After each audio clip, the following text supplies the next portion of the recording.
É a literatura que está apta a fortalecer ou questionar os direitos humanos, ou são os direitos humanos que estão aptos a fortalecer ou questionar a literatura? Aliás, a literatura é questionável e os direitos humanos são questionáveis? Direitos humanos e literatura muitas vezes parecem participar de uma mesma moeda. É como se fossem gêmeos e aliados preocupados apenas com uma única coisa: a condição do homem, a condição da humanidade e a sustentação, o engrandecimento, a expansão dessa humanidade, desse humano. E como ambas pretendem que esse humano seja universal, é justamente pela sua pretensão de universalidade que a literatura e os direitos humanos precisam ser pensados e muitas vezes questionados. A busca da criação de um direito universal que contemplasse toda a humanidade surge ao longo do século XVIII com a filosofia do filósofo alemão Immanuel Kant. Kant se perguntava se havia um princípio comum em cada ser humano que pudesse ser utilizado como paradigma de uma justiça universal, de uma ideia universal de direito que ultrapassasse os limites da nacionalidade. Ou seja, independentemente das leis vigentes em cada país, independentemente das culturas diversas de cada país, existe um parâmetro de julgamento universal que seja capaz de transcender essas especificidades continentais, nacionais, culturais, regionais? Para eles, sim, para eles existiria o princípio da dignidade humana. A dignidade humana é um atributo comum a toda a espécie humana e esse atributo é inviolável. Portanto, em qualquer lugar do mundo em que esse atributo da dignidade seja ferido, toda a humanidade será ferida. E toda a humanidade, então, tem que intervir e tem que buscar essa justiça, porque a dignidade humana é inviolável. É ela que garante a validade da vida sobre todas as coisas. A vida é um valor por si mesmo e, portanto, o valor dos valores, o valor inviolável. Isso tudo nos soa óbvio, né? Nos soa muito familiar e chega a parecer que sempre foi assim, né? Que seria impossível pensar o mundo de uma outra maneira, né? Porque temos então esse princípio da dignidade humana, esse atributo que me torna igual a qualquer outro ente da humanidade em qualquer lugar do mundo, inclusive na África, né? Vamos ver o que Kant dizia então dos africanos. Os negros da África não possuem, por natureza, nenhum sentimento que se eleve acima do ridículo. Começa a complicar. Hegel, outro filósofo alemão importantíssimo para tudo que entendemos hoje como Estado, direito, economia, estética, todas essas dimensões que asseguraram e consolidaram essa noção de humano, diz o seguinte sobre os negros africanos: nada no caráter de um negro pode sequer lembrar o homem. Essas são declarações de dois filósofos cujo pensamento se baseia no princípio da dignidade humana, um atributo que existe em cada ser, cada ente da espécie humana. Com tudo isso, a gente vê que a ideia de universalidade humana nasce excluindo uma parte da humanidade justamente dessa noção de humano. A noção de humanidade universal nasce da exclusão de uma parcela da população do planeta desse lugar de humanidade. Isso é um paradoxo, é uma contradição, e a gente está pensando aqui em filósofos que operam com o maior ideal, o atributo mais nobre da humanidade, segundo eles, claro, segundo o Ocidente, que é a razão. A razão é sinônimo de maturidade humana. Os seres não racionais, as pessoas que não operam com a razão, que não usam a razão como esse sistema de pensamento, são pessoas que estão na infância do pensamento, são pessoas que não devem participar das decisões. Isso tudo nos parece surpreendente porque nós somos educados a pensar que a razão é o atributo máximo da humanidade e esse atributo que se autoriza a dizer tudo sobre todas as coisas, a verdade das coisas, portanto, porque é um pensamento, uma forma de pensamento que consegue entender tudo. Mas a verdade é que a razão opera por exclusão e isso sempre foi assim ao longo da história. A razão é assim em relação ao louco, que ela não entende, então ela vai confinar, vai encarcerar o louco. É assim em relação às mulheres, em relação aos homossexuais, em relação a culturas consideradas exóticas, ou seja, que não participam do entendimento da razão e, portanto, é exterior, é externo, é exótico. E é assim que a razão vai operar também na consolidação da ideia de humanidade. Ou seja, ela sempre opera por um binarismo, certo, errado, sim, não, isto ou aquilo. Então, para que o europeu se firme como exemplo de humanidade, vai ter que ter um modelo não humano para sustentar a humanidade dele. E esse modelo não humano é o negro africano. Então, enquanto a Europa é o sinônimo de desenvolvimento, porque também agora tem a ideia do progresso, a África vai significar o atraso. A África vai ser a grande noite, o grande abismo irracional, selvagem, a grande infância da humanidade. E a África vai se tornar, e consequentemente os negros africanos vão se tornar, o pesadelo do branco europeu. Né? É aquela visão do horror para o branco europeu, porque significa justamente o não humano, a degradação do humano. Aquilo para onde a humanidade jamais poderia voltar, porque eles estão lá na infância da humanidade.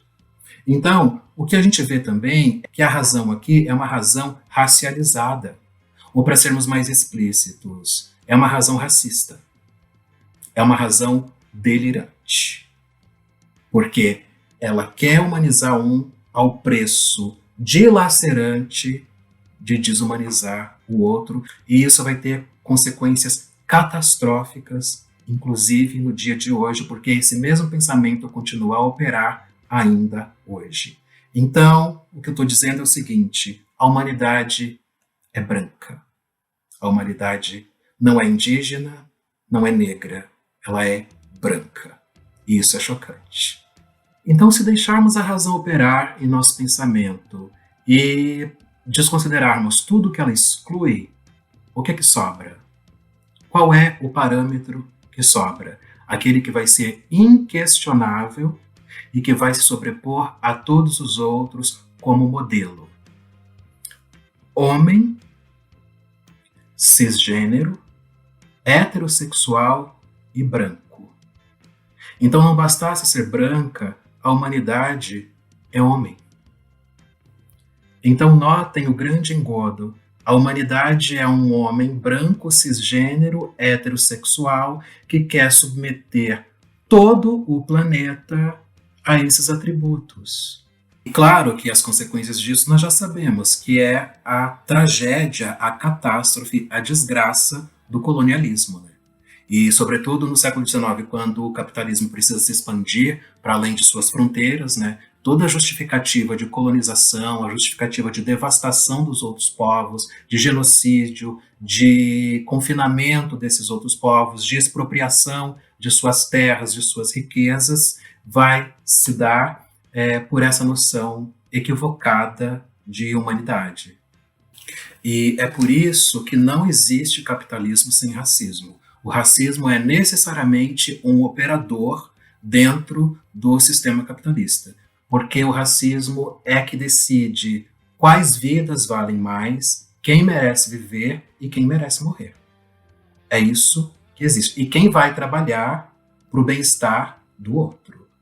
O racismo é um operador capitalista sofisticadíssimo, porque inclusive ele gera subjetividades, né?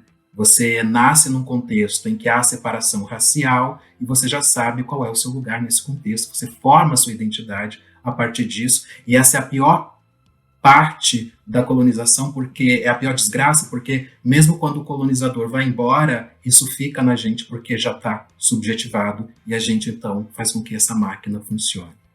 E ainda falando dessa pretensão universalista do branco europeu, eles se achavam nesses lugares que colonizavam, que expropriavam, que eles tinham a missão divina de civilizar o planeta. Eles estavam destinados a esse árduo fardo. E aqui, olha só a literatura colaborando para isso. Há poemas de grandes autores europeus que falam desse fardo do homem branco, como é difícil para o homem branco cumprir a sua sina, que é salvar essas almas selvagens dessa escuridão, da grande noite que é o continente africano. Dito tudo isso, vamos então dar um salto para já quase a metade do século XX. Guardem este ano, que é muito importante, essa data, 1948. A Europa está destroçada pela Segunda Guerra Mundial, traumatizada pelo horror do Holocausto, e então vai haver o chamado julgamento de Nuremberg. É criado um tribunal militar de exceção em que nazistas então vão ser julgados e condenados. 1948. É neste mesmo ano que a ONU vai lançar a Declaração Universal dos Direitos Humanos. Muitos filósofos, a partir daí, vão pensar o seguinte, é que o Holocausto mostrou que a razão, né, que métodos incrivelmente, assombrosamente racionais podem levar à barbárie. Então a razão não pode mais salvar a humanidade, a razão não pode mais ser a redenção do ser humano, como se pensava desde o iluminismo. Esse vai ser o grande amargor do pensamento ocidental. Então essa Europa traumatizada vai criar esses marcos, julgamento de Nuremberg e criação da Declaração Universal dos Direitos Humanos. E essa mesma Europa que estava destroçada e traumatizada com o Holocausto e criando a Declaração Universal dos Direitos Humanos, sabe o que ela estava fazendo no continente africano? Neste mesmo ano, lançando as bases da implantação do apartheid na África do Sul. O apartheid, que nada mais é do que uma mistura de escravidão com nazismo. Vale lembrar, para nossa extrema consternação, que o apartheid vai durar até 1994, quando Nelson Mandela então ascende à presidência da República na África do Sul. Então é algo muito recente e algo para o qual os olhos do mundo inteiro estavam voltados, e tudo isso impunemente.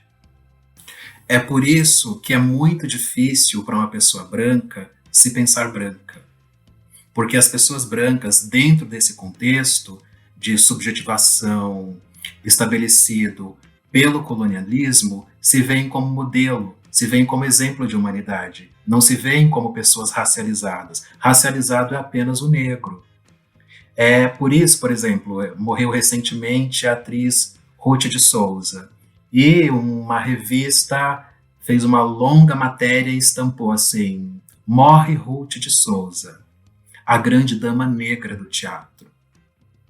Seria impensável se referir a Fernanda Montenegro, que de fato é uma grande atriz, né, como grande dama branca do teatro.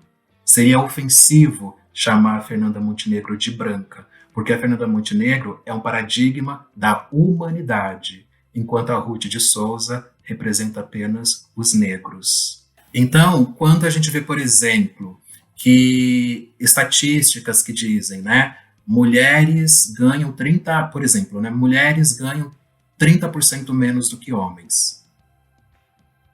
Aí você pensa, sim, está dizendo que mulheres ganham 30% menos que homens. Mas a gente pode perguntar de que mulher estamos falando e de que homens estamos falando. Oh, não, estou falando do ser humano. Então faz um recorte racial. Aí você vai perceber que mulheres brancas ganham 30% menos do que homens brancos. Mas mulheres brancas ganham mais do que homens negros. E homens negros ganham mais do que mulheres negras, que são as que estão abaixo da pirâmide e que sustentam tudo nas costas, com subemprego, invisibilidade social e tudo. E a gente costuma dizer, né, a humanidade está destruindo o planeta. Que humanidade está destruindo o planeta, né? Quem trouxe esse modelo de exploração, de expropriação de terras? Qual é a cultura que olha para rios, florestas, e em vez de ver rios e floresta, vê recurso, portanto, algo que pode ser transformado em dinheiro? Não são os povos indígenas que estão fazendo isso. Isso não é um projeto africano. Isso é um projeto branco-europeu. Então, na hora de dividir as catástrofes, o ônus da degradação, é preciso que nos perguntemos: que humanidade está destruindo o planeta? No Brasil, temos 274 línguas indígenas sendo faladas neste momento. Isso significa que no Brasil, além da língua portuguesa, nós temos 274 visões de universo, visões de mundo. Então, por que nós vamos dizer que essas 274 visões de mundos são parecidas com essa que, no momento, se universalizou, se sobrepôs a todas as outras e se disse a correta? E é assim que, por exemplo, depois da devastação da Europa com o Holocausto, o Adorno, né, um grande filósofo, autor da dialética do esclarecimento, importantíssimo para falar dessa armadilha a que a razão levou o Ocidente, né? Ele se pergunta como escrever um poema depois de Auschwitz, né? Porque depois de Auschwitz, que foi uma barbárie mesmo, uma coisa horrorosa, que, claro, que fere profundamente a nossa humanidade, né? Escrever um poema é um ato bárbaro. Mas por que não se perguntou por que durante 4 séculos de escravidão sustentando a Europa continuou produzindo suas obras-primas, seus grandes poemas, seus grandes romances, suas grandes obras que são paradigmas universais da humanidade. E é por isso também que a gente vai ver na literatura o seguinte: sempre que o autor não informar a cor das personagens, significa que as personagens são brancas. Porque se forem negras, o autor vai trazer essa informação. Se fizermos um encontro só de escritores brancos, como aliás aconteceu ao longo do século, só agora que isso está mudando, ninguém acha estranho, porque assim, é um encontro universal, só vejo seres humanos, são autores, são escritores, Mas se você fizer um encontro só de escritores negros, é um encontro de negros. Então, uma das coisas que a gente precisa considerar é o seguinte: a literatura não é inocente. E vamos parar também de ficar enobrecendo a literatura de maneira a desconsiderar os impasses a que estão sujeitos as pessoas que escrevem, os artistas que criam, né? Então, claro que a literatura é maravilhosa pela sua potência, mas a potência literária é uma potência para bem e para mal. Aliás, tem um artigo, né, o clássico ensaio do Antônio Cândido, chamado Direito à Literatura, e tem uma passagem que pouca gente percebe, que ele fala que a literatura humaniza para o bem e para o mal. Está escrito isso no Direito à Literatura do Antônio Cândido, mas a gente deixa isso passar despercebido porque a gente tem esse ideal de que a literatura, tudo que ela diz, então, é em favor do engrandecimento humano, é em favor da salvação, da redenção humana, da igualdade humana, quando, na verdade, nem sempre é assim. Com tudo isso, vamos pegar o exemplo do Monteiro Lobato, que todo mundo fica desesperado quando se constatam, né, manifestações explicitamente racistas na obra dele, porque existem mesmo essas manifestações. É muita ingenuidade nossa pensar que Monteiro Lobato escreveu para todas as crianças. Claro que ele diria que sim, e ele diria sinceramente, ele acreditava que estava escrevendo para todas as crianças, porque ele estava partindo de um princípio de universalidade. Mas o universal é branco. Então é por isso que nessa de escrever para todas as crianças, ele só racializava a tia Anastácia, que a tia Anastácia é a negra isso, falou a negra riu, a negra fez, a negra tal. E Dona Benta não é racializada. Ninguém fala Dona Benta branca. Seria absurdo falar, disse a branca abriu a porta. A gente ficaria indignado se Dona Benta fosse racializada, se fosse chamada de branca, porque ela é universal. E tia Anastácia não é. Então, ingenuidade nossa, Monteiro Lobato escreveu para crianças universais se admitirmos que foi para crianças brancas. E isso é um grande tapa na nossa cara. A gente fica muito constrangido e muito decepcionado ao constatar esse absurdo, né?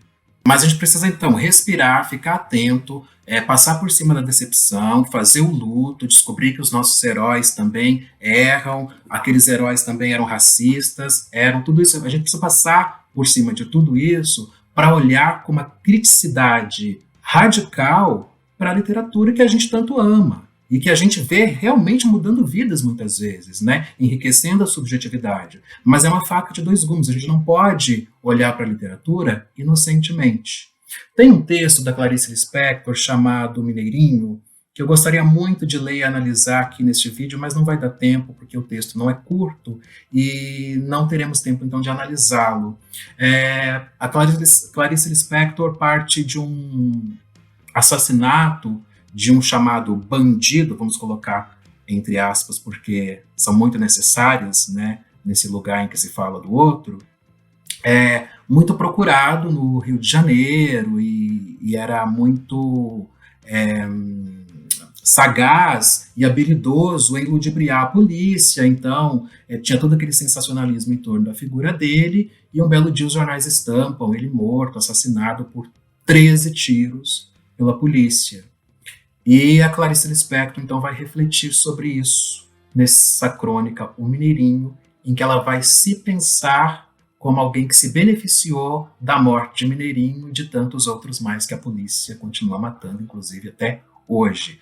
Aqui agora em que eu gravo este vídeo, estamos no momento em que a polícia a cada 23 minutos mata um jovem negro no Brasil.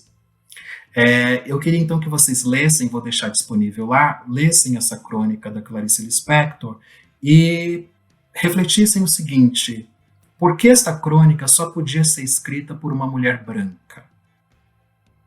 Por que a Clarice Lispector, apesar de ser branca, não se declara branca no texto? Ela não diz nada sobre a questão racial no texto. E se ela dissesse, qual a consequência desse texto da Clarice Lispector? Convido vocês, então, a esse pensamento.